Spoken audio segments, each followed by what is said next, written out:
So now it's time to code our first Blender add-on. If you are really good in Python, great. If not, here's the link to our Python tutorial and this should get you up and running. So let's start immediately coding the Blender add-on with Python. Have fun. So first let's define what the add-on should do. I would say it should be something that you see, okay? It is, let's add a panel to the tools region. That's the task. So first we need something that we can code in. So let's open the text editor here in Blender and create a new text file and give this a name. For example, simple tool tab.py because it's a Python script.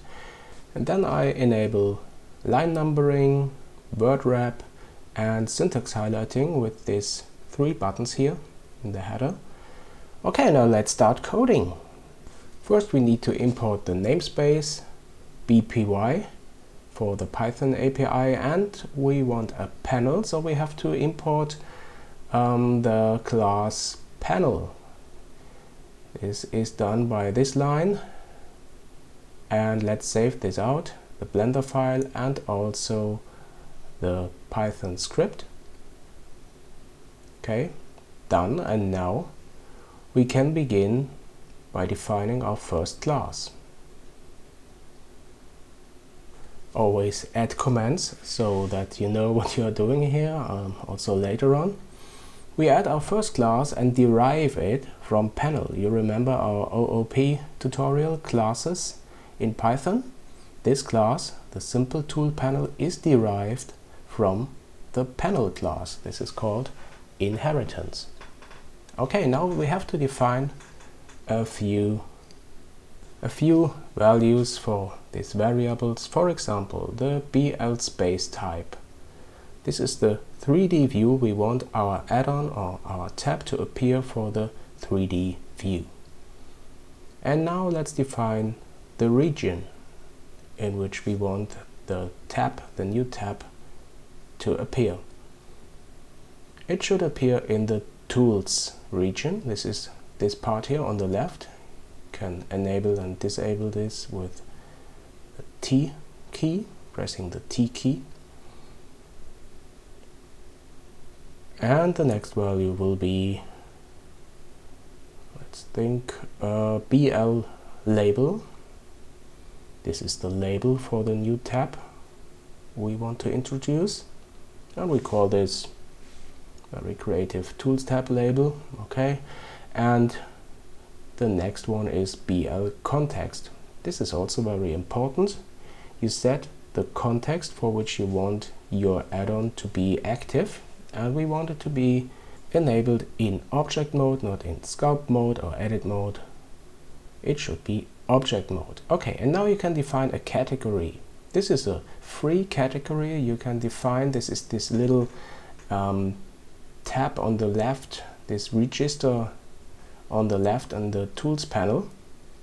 We have the tools and we have the bool tool, and now we have a new category, and this is called JNM. You can call this whatever you like. Okay, now comes the draw method. This is the method we want to add our UI stuff, okay, and also our functionality, because we will define a button here.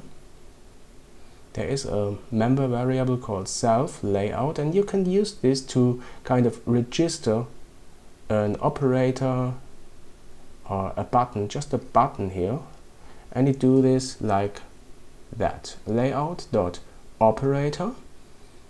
Okay, and what do we want to do? We want to add a cube, the functionality for adding a cube. We will see how we can define this later on. Then we can define a text, add new cube, and that's it. Now let's see. What is the string you have to define for adding a cube? Let's see. Let's open up this info panel here and do the operation. Let's add a cube. And what do we see here? Some errors, but never mind this. Just the last line, you can see what you have to insert here for the operator. It is mesh.primitiveCubeAdd. That's the operator. And if we insert this string, we can register a button for adding a cube. Let's write this down. Primitive cube add. That's it. Okay, nice. Now what is missing? Not much, just registering the add-on and unregistering the add-on. Let's do this. First, the register call. What do we have to register? There are two methods for registering add-ons. We have a class here, so we call register class. So we use here the bpy namespace, then utils, and call register_class. And our class is simple tool panel. Just copy and paste this like that. Okay, that's the register function. Now we have to unregister this.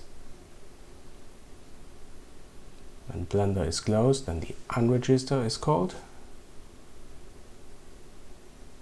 And that's quite the same. Unregister_class. And again, our simple tool panel class. Copy and paste. And here we go.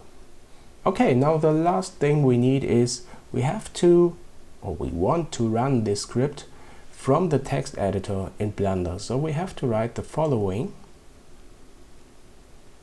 You will find this in the most Blender add-ons.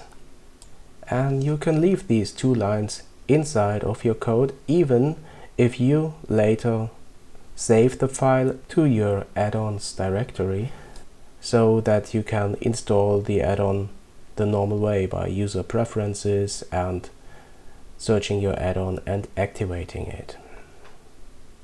I will add a link with some explanations for this behavior, but that's not the topic of this tutorial. Okay, so again, save this, and now we can run the script, and we see on the left there is a new tab called JNM. We can activate this, and there is no button. Okay. This is often the case when this operator, this string, isn't correct. Yeah, and it isn't correct. There's something missing. The word mesh. So let's add this word mesh dot and then primitive cube add, and now this should work. Let's again run the script. Open the Tools tab label. And here we go. Awesome, here's our button, and now let's press this button and see what happens.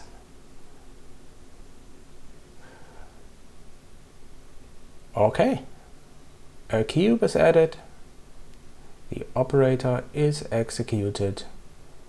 You can change the values here. Great, this is our first add-on working. Okay, let's extend this a little bit, because you can also define an icon for this button. Let's do this. You have to know this special string here. In my case, this is mesh cube. And how do you know this string? Well, there is a nice add-on for this, and this add-on gives you all development icons. When you open up the properties here in the text editor, you can see all development icons that are available. Enlarge this a little bit, and now when I hover over an icon, I can see here the string. And let's open up the user preferences, switch to add-ons and type in icons, and this is the add-on you have to activate to have this functionality. Now let's replace this, use a different icon like this one. This is the icon for the solidify modifier. It's called mod solidify. Typo. solidify, okay. And now let's run this, and you can see here's our icon. Okay, I really hope you liked this tutorial. This was a first impression, our first add-on we wrote. I really think that we have enough ideas for new tutorials, and yeah, please let me know and subscribe to my channel. Here's the link. All sources will be uploaded to my Patreon account. Please support me there. Some links to the documentation of the Blender and Python API are added to the description of this video. Thanks for watching, guys, and see you soon here on my channel.